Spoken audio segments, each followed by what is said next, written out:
backpack through Europe. And I kept a journal.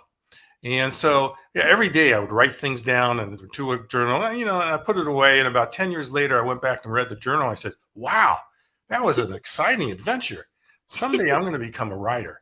So then I went on with my business career and so forth. And I wrote my first book called The Secrets of Retailing, How to Beat Walmart. And it's a step-by-step guide for entrepreneurs and small businesses to survive and thrive against the chains. And then I retired from business, and the pandemic hit, and all of a sudden I am in the middle of all my grandkids. And as I'm watching them, I said, this is a real book. So I wrote the book, I Don't Want to Turn 3. So is that what inspired you to write the book series, your grandchildren? Yeah, the reason, I guess the real question is, why did I write this book? Living in this past year, because of the pandemic caused by the COVID-19 and isolation, except for being able to be with my family, gave me special time to watch and interact with all these grandkids. I got to tell you, what a trip that was. All 6 kids completely have different personalities. One thing they do have in common is this whole sense of curiosity and how excited they get when they do accomplish something. Watching them grow year to year and how they interact with each other is really the basis for this book. Oh, that's so adorable. So what do they think about your books, your family? What's interesting, I just had 4 of them here this last weekend. I live in Scottsdale, Arizona. I've got 2 of them here. I've got 2 in Austin, Texas, and I've got 2 in Orlando, Florida. So the Austin kids were here. The mother and father were going to a reunion of the college. We had them for 4 days. So I had all 4 of these kids in the house. And it's fun being a grandfather. I guess the most fun is you can give them back, when it's all said and done, because they will wear you out. I mean, when they went to take their naps, I was anxious to take my nap too. But anyway, so I had all 4 of them here.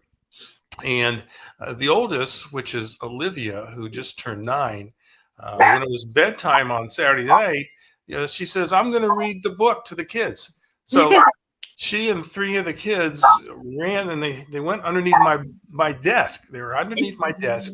She opened up the book, and I was standing a little farther away. They didn't really know I was listening, and she started reading the book to them. And Levi says, "That's me in the bathtub," and then Jackson says, "That's me." So it was fun to hear them listen and realize that the book really was about them. So they got a big kick out of that. And then last Friday, Olivia at her school, they had to pick a book and dress up as a character and read the book to the rest of the class. Well, she dressed up as herself in the pink dress that was part of the book. She took the book in and she read it to the class. So it's fun to watch them and how they react, and they're so involved with this. Oh, that's too cute. It's good to have like a grandparent that you can look up to and that you can be like, oh, my grandfather wrote a book. Like, that's pretty cool. That's pretty cool. Yeah, it's a lot of fun. In fact, Olivia said to me, because she's turned 9, and she says, I got an idea for a book that we can write. I don't want to turn 10. That's funny. That's too cute. So can you give our listeners a brief summary of your book? Yeah, the book, what goes through a toddler's mind, the parents are so desperate really to understand. When does a toddler understand the difference between me and us? This book kind of explores how a family finds out that all together. As a baby boomer myself, trying to understand how the world has really evolved since I was 3 years old, is also part of this story. My parents, they didn't have cell phones. They didn't have the internet. They didn't have cable TV. They didn't have remotes. I was my dad's remote. He said, son, go change the channel. So, I became the remote. So, my parents' definition of discipline is quite different than the parents of today. Has today's world made for a better place for kids to grow up with all this technology? I'll let your listeners kind of answer that question. As you try to weigh in and grow, are we treating kids better today? I think we are, but that's all the things that we do. So I wrote this book really for me to read to these grandkids, and now they're reading it themselves. So that's even better. But the reaction It really has been invaluable. As you watch them understand Jordan's discovery of right versus wrong. Jordan is the star of this book. He's learning the difference between right and wrong.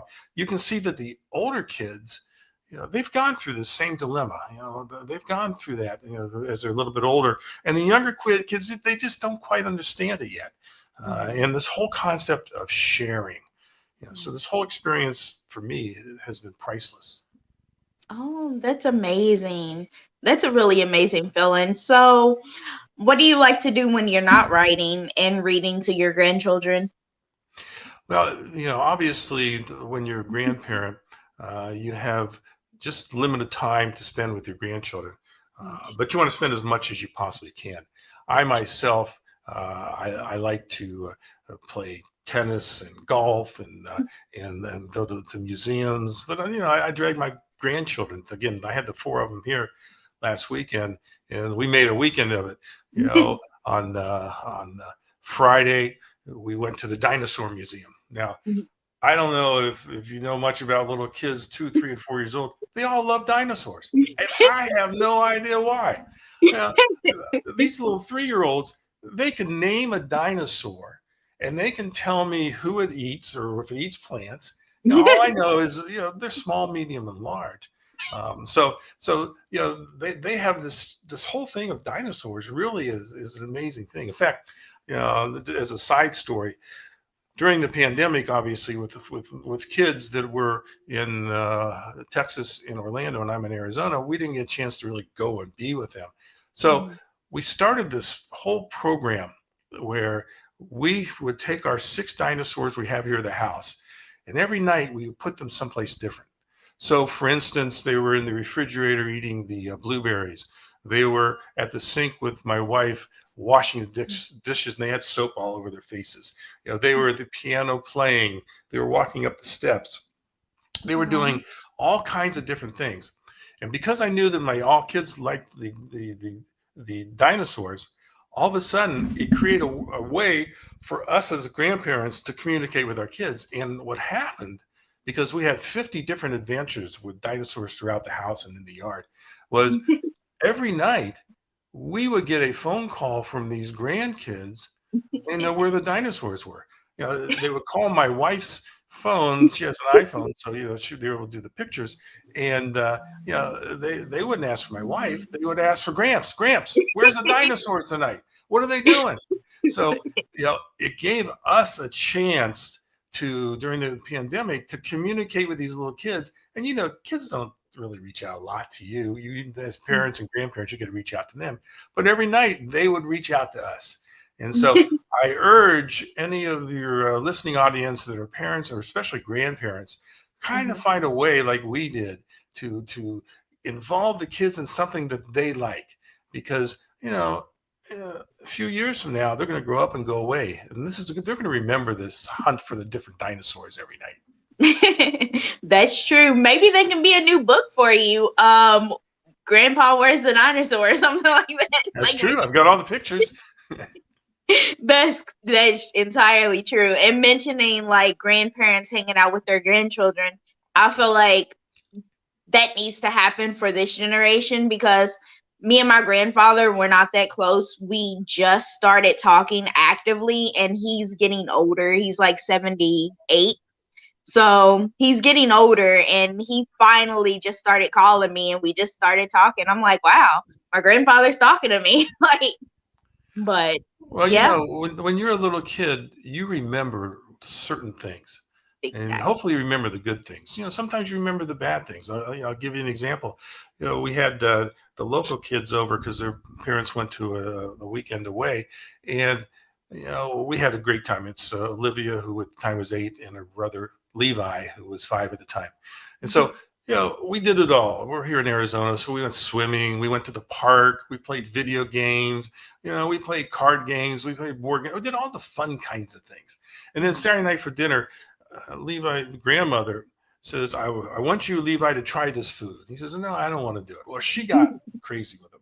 You're going to try this food, or you're not going to be able to watch TV tonight. So when we went back and took the kids back to their parents, the daughter says, oh, we had a great time. We went swimming. We did exercising. It was wonderful. The only thing Levi said to his parents is, my grandmother wouldn't let me eat, and so when I wanted to eat, and so I couldn't watch TV. That's his memory. So 10 years from now, 20 years from now, I can tell you, he's going to remember that she starved the poor kid. And those are the kinds of memories you don't want to give his grandparents. Right. You want to remember him going swimming. So, much like it's great that you're reconnecting with your grandfather. I mean, really, because don't forget, at his age, at 78, there's only a few more years anyway. And so you want to kind of tap into his knowledge and what he knows, because, especially from familiar kinds of things, he knows a lot of the things about your family that you don't even know about. And you want to just draw that out of him before it's too late. That's true. That's 1,000% true. I'm definitely gaining, like, I'm definitely happy for this connection that me and my grandfather is getting now. So I definitely agree with you. There are some good times. Well, one of the themes of this book is at what age do you actually take responsibility for your actions? Is it 3 years old? Is it 13? Is it 23? As far as I can see with a lot of my peers, it's not until they turn 63. And hopefully your grandfather at 78 is kind of saying, I need to get more involved because, I've got to take responsibility for my actions. So that's one of the things that's built into this book is when do you do that? When do you learn to share? When do you learn to actually take responsibility? Yes, that's amazing. Can you hold up your book so our listeners can see it? Oh, yeah. I don't want to turn 3. That's too cute. So when will your next book come out? I don't want to turn 4. We'll see. I got to keep watching these kids. One of the great things about being a grandparent is you can watch them and you not have to get involved with them day in, day out all the time. So it gives you a chance to really see a little bigger picture. So as soon as we can figure that one out, because I got another one turning 4, so we got to figure that out as fast as possible. That's true. I want to thank you so much for coming on my podcast today and chatting with me about your children's book. Great. I appreciate the invitation. It's been a lot of fun. You have a great day. You too. Thanks. Bye. Hey everyone, if you would like to purchase the book that Gramps Jeffrey has written for his grandchildren, it is to help parents and grandparents connect with their children so you can read this book to your child. If you would like to purchase it, you can go to my website. I have linked it below. It's tinkering below. You can go to my website, go to Gramps Jeffrey, and within that website, like within that page, then you can find his website and go there and purchase his book, or you can go to Amazon. I want to thank you all so much for listening to my podcast, and thank you all so much for your support. Have a great day. Bye.